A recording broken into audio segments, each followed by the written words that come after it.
There is no question, Uncanny X-Men 130 is the hottest comic book in the world right now, and it has been ever since the Deadpool and Wolverine movie rumors that Taylor Swift was going to portray Dazzler in the film.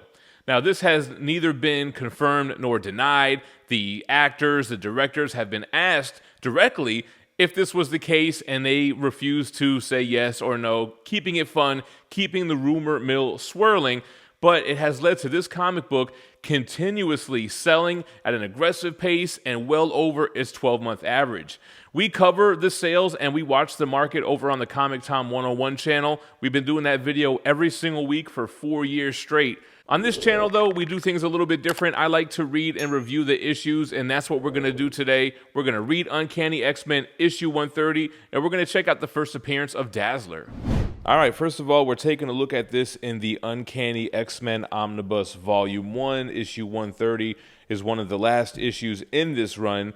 This is a Chris Claremont story. John Byrne did the artwork. John Romita Jr. and Terry Austin did the cover, which I really dig the cover. They don't always alter the X-Men logo, so every time they do it, I kind of feel like it's something special, whether it's like they're adding the Dazzler effects to it or they're breaking it apart. Cyclops is blasting it. So what a great cover, too. You got Cyclops, Jean Grey, Nightcrawler. They're getting blinded by Dazzler. Obviously, this is her first appearance. So what's going on in this issue is Cerebro has notified the X-Men of 2 new mutants. One is in New York, one is in Chicago. So in the prior issue, we get the first appearance of Kitty Pryde, a.k.a. Kate Pryde, a.k.a. Shadowcat. So half of the X-Men team goes to Chicago to investigate that mutant, and the other half goes to New York to investigate the other. So we have Jean Grey, Nightcrawler, and Cyclops. They go seek out this mutant who is unknown at the time. In New York, they're in Manhattan, and the signal seems to be coming from like this disco club. Being that Nightcrawler is this little blue elf-looking monster, they have him set up shop, hanging outside of the Rolls Royce while Jean and Cyclops go into the club to investigate this mutant. Meanwhile, they're unaware that they're being monitored by the Hellfire Club. So Emma Frost, the White Queen, she is also seeking out mutants to recruit to the Hellions. So they're kind of scrambling a mad dash to pick up these mutants. Now this was kind of interesting. This is like shortly after Jean Grey gets the powers of the Phoenix, which happens in issue 101. I can't screen out everyone's thoughts. Some of the images I'm receiving are so vile, but I could handle that. Part of me almost finds those thoughts attractive. So Jean Grey a little bit corrupt, which also will play into place with this Jason Wingard character. He's in cahoots with the Hellions Club, with Sebastian Shaw, with the White Queen Emma Frost. Speaking of them, have the other team captured, the team that went to locate the mutant in Chicago, Kitty Pryde. They have them captured. Storm, Wolverine, Colossus. They're depowered. They're in these cages. And Kitty Pryde is lingering around their headquarters trying to free the X-Men. At this time, the Hellions and the Hellfire Club, they don't know what her powers are. They're unaware of her phasing abilities. So then it gives a little recap of the previous issue where Emma Frost came to Kitty Pryde's home first to try to recruit her. She immediately got a bad vibe.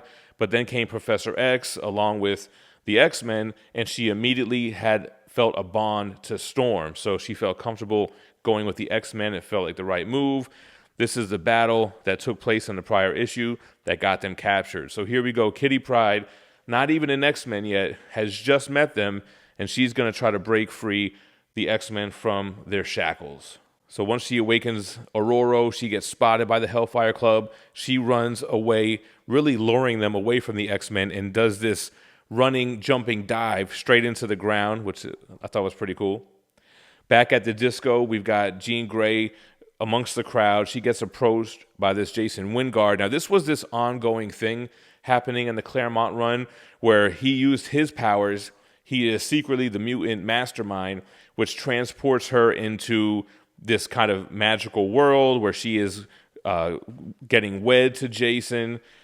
She says, "I do," and she becomes the Black Queen. Once he kisses her in this kind of fantasy realm, she awakens up. Scott sees it. He's a little bit unbothered by it because at the time when he sees this go down, the announcer announces this new mutant. His little Apple Watch goes off, letting him know that this is the mutant that they're looking for. And then here is our first appearance of Dazzler. So once she hits the stage, the room goes black and deathly still. Then the house band starts a pounding rhythmic intro, and there she is, a vision in skin-tight silver, silhouetted in an awesome light show that shifts in color, intensity, and position to match her emotions as she sings. So she's manipulating sound and light as she's performing, dazzling the crowd, which is why they call her Dazzler. So Kitty Pryde, she takes a phone number from Aurora. She calls the Rolls Royce to try to let the X-Men know that half of their team has been captured. She calls, gets Nightcrawler's attention, hangs up before telling him where they're located, and then he gets approached by the same Hellfire Club enforcers that captured the other half of the team. So now you've got Nightcrawler bamfing around. These enforcers are equipped to handle his mutant powers. That's what they do. They investigate mutants, they learn their capabilities, and then they adapt and plan accordingly, which is why they didn't know how to handle Kitty Pryde yet. So then we're back to the Dazzler scene. She's still doing her thing. Jean Grey is trying to talk to Scott, let him know what's going on with this whole Jason Wingard situation. He's kind of like, you know what, we'll talk about it later. Right now, we've got to approach this mutant Dazzler. Basically, we've got to get to these guys before the Hellfire Club does. And then just as this happens, those same enforcers crash down on Dazzler's performance, acknowledging 3 mutants on the stage. 2 of them are in the crowd. Jean Grey's Phoenix powers automatically change her and Cyclops' costume, which he kind of notices and wonders if there are any limits to the Phoenix powers. So then we've got a little Cyclops, Jean Grey as Phoenix, action scene attacking these henchmen of the Hellfire Club. See, look, they're adapting to his optic blast. They're able to shoot this goop at him. And then Dazzler focuses her mutant powers on another living being for the first time. She surrounds him with light, instantly flooding his eyes, his mind, his soul. His brain can't cope with the sensory overload, and it short circuits and turns itself completely off. And then here she is. She has a little bit of remorse for it. She can't believe she never had to dazzle somebody so hard. She's never intentionally used her powers to hurt anyone before. Basically not knowing what she was capable of. Jean Grey to the rescue, getting that gloopity glop off Cyclops' visors. He quickly dispatches of the other enemies as the last one with Nightcrawler comes busting in as well.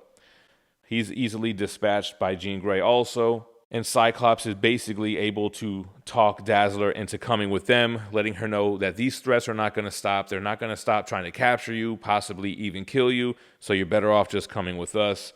And so she does. Now, as they're leaving in the Rolls Royce, we get another vision of Jason Wingard, kind of just foreshadowing the future events with him. This figure that threatens not only the X-Men team, but his relationship with Jean. This video is brought to you by Bad Music, issue number 1. Following the battle at the Ninja Funk Dojo and the capture of BB, Bad Music retreats to their headquarters at the Nexus. With the love of Laserwolf's life as irresistible bait, there's no doubt in Queen Bad's mind that her nemesis will come knocking and she's ready for them.